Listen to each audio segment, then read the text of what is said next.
បាទសួស្តីនៅក្នុងវីដេអូមួយនេះខ្ញុំចង់បង្ហាញអ្នកទាំងអស់គ្នាអំពីរបៀប read your full image របស់ទូរស័ព្ទបាទ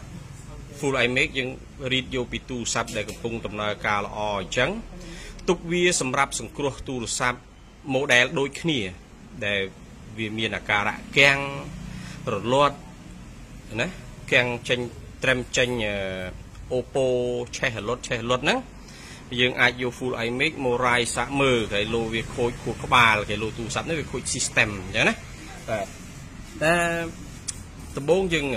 ចូលមើល model វាសិនទូរស័ព្ទនេះ A3S ប៉ុន្តែខ្ញុំប្រាប់ពីរបៀបចូលមើល model ដើម្បីយើង read ហើយយើងទៅសេឈ្មោះ file ដែលយើងបាន read បានហ្នឹងយើងទៅសេឈ្មោះឲ្យត្រឹមត្រូវទៅ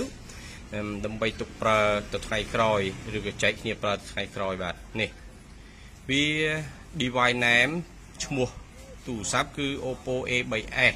ប៉ុន្តែ model number របស់វាគឺ CPH1803 បាទនេះ model number នេះក៏សំខាន់ដែរព្រោះ OPPO A3S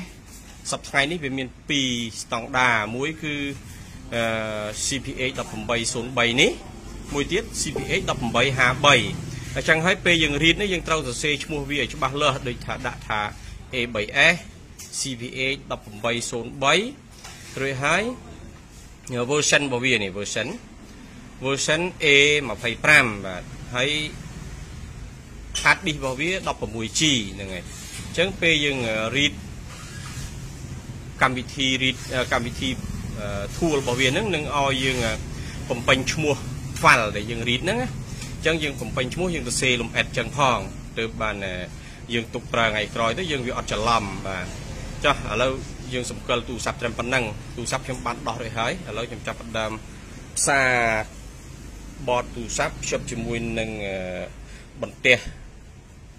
eMMC ISP នេះបាទបន្ទះនេះ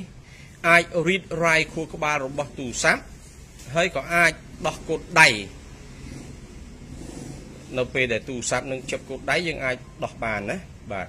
ហើយដោះបានស៊េរីណាខ្លះ model ណាខ្លះហ្នឹងជាទូទៅពេលដែលខ្ញុំផ្សាយពីឧបករណ៍មួយនេះខ្ញុំតែងតែសេលំអិតហើយពីតម្លៃហើយពី model ដែលវាអាច read write ឬក៏ដោះកូដដៃបាននោះណាបាទគឺខ្ញុំមានតែសេហើយតោះឥឡូវខ្ញុំផ្សាចូលសិនផ្សាខ្សែពី board នេះទៅរក board ទូរស័ព្ទសិនអូខេคลิปទី1បិទត្រឹមប៉ុណ្នេះចាំខ្ញុំថតហើយខ្ញុំត clip ឲ្យបាទ